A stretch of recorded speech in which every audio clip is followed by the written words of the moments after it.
Hello everybody and welcome back to another video. First thing is first, if you wouldn't mind giving me a like and a subscribe, I would really appreciate it. And whilst you're there, remember to let me know how you're doing out of 10, because me this week, I'm going to say I'm a 9 out of 10 again. You know, it's been a good week. There's not a lot to complain about. Things have gone pretty well. Now, my low of the week is kind of also a high this week as well, because I actually got rained off combining. I mean, trust me, to get rained off combining on the driest year that like records have ever seen. It was ridiculous, isn't it? I got about 4 hours left combining the beans and yeah, the heavens opened and we've just not got back there since. But I'm not going to complain about it because we really did need the rain, and we've had quite a bit of steady rain over the last few days. And look, the grass is kind of green. It's almost growing ahead of the cows now. So the cows, as you can see, I've just moved them onto their paddock over there behind me this morning.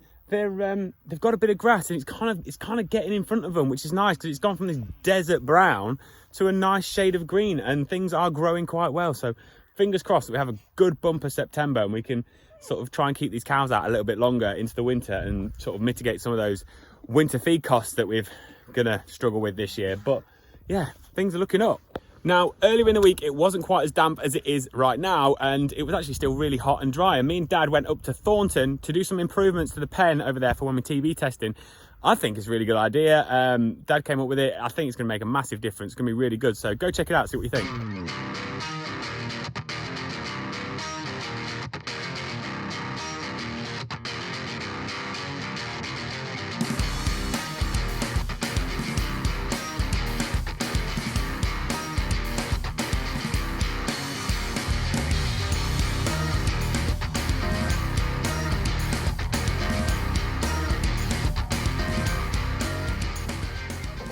So now we're at Thornton. Some of you might remember when we did the TV testing here at Thornton, we kind of had a bit of a lane made up here with the bale trailer and the crush was over there somewhere. And I said to Dad, like, we could do something a bit more permanent. Dad's been thinking and he's came up with these posts, because we were just kind of mulling over the idea that if TB starts to become a bit of a thing we have to deal with regularly, we're going to have to do this a bit more often. And if you're in Warwickshire, they have to test every 6 months anyway, and we're only on the border. So soon we're probably going to have to test every 6 months, in which case we're going to have to be testing here quite regularly. So we thought we'd do something a bit more permanent to help us out. And Dad's going to explain how it works, because, yeah, he's thought about it all. Yeah, well, last spring, if you remember, we held the cattle back at home, which were a bit of a problem with silage and one thing or another. So we said, come next year, we want to be out, if we're still down with TB, when we want to turn out. So that means we'll be TB testing out here. So come up with this idea. If we put these posts in, we've made these up, and hopefully we'll concrete this one in here. The race, if you remember, went straight off there then to the crush, so this will be permanent. We won't need the trailer up the side.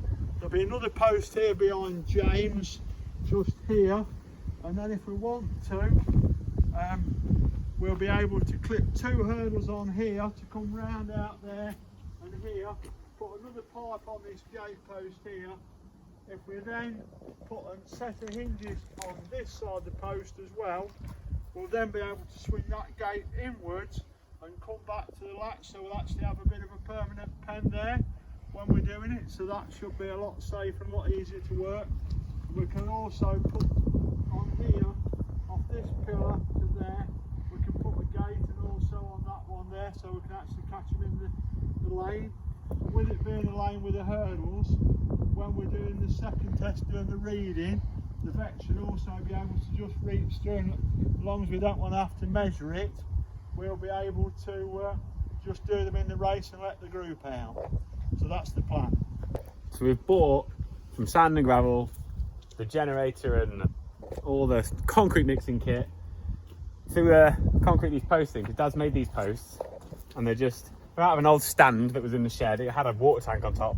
Made these posts here, put these pipes on for putting the pegs in for them. We've got a plate on the bottom, we concrete them in the holes. We've got the hurdle here so we can measure, make sure we get them in the right place, because nothing worse than having them like a couple of inches too long.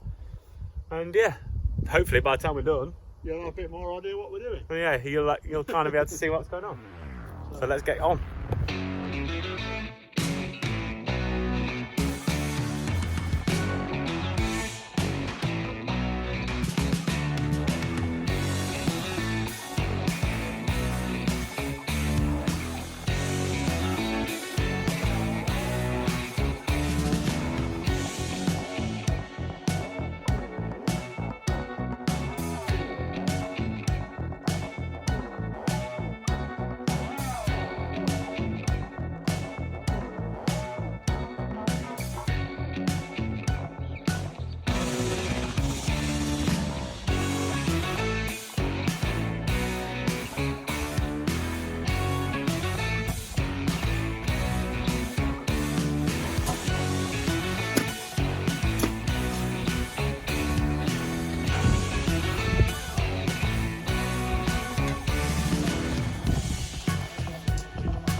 And there we go.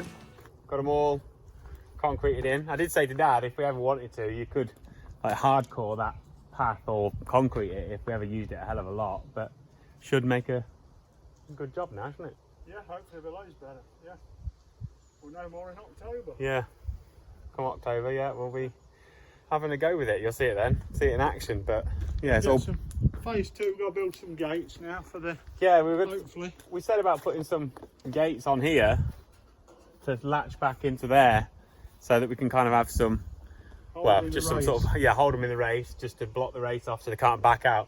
And we also said that in the future, if we wanted to, we can put another sort of crash barrier pen here and then put a drafting gate in so that if we wanted to come and draft off calves, because we've been drafting the calves off in sort of September time just to relieve a bit of pressure on the grass, we could draft calves into the pen, and because we don't have enough capacity on the trailer to take them all in one hit, we can leave them in there then and come back, pick them up. So yeah, it should hopefully add a few options. Yeah, time will tell, won't it? Yeah.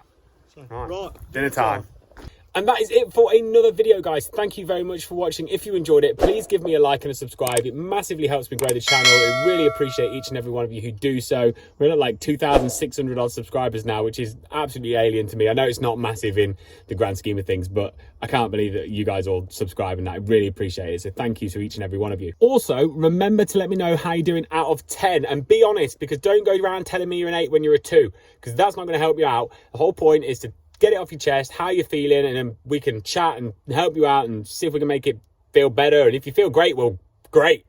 But tell me, be honest, if you're not feeling good, write it down, get it off your chest. You'll feel so much better about it. Whatever you are up to this weekend, have a great one, because the weather looks awesome for us, and it's a bank holiday weekend in England and in Wales and in Northern Ireland. I don't know about the rest of Ireland, but in Northern Ireland it is. Not Scotland, though. You guys are missing out. I think you get other bank holidays, though. We've been really lucky with bank holidays this year, actually. The weather's been amazing. Yeah, whatever you're up to, have a great one, and I'll see you all next week. Bye.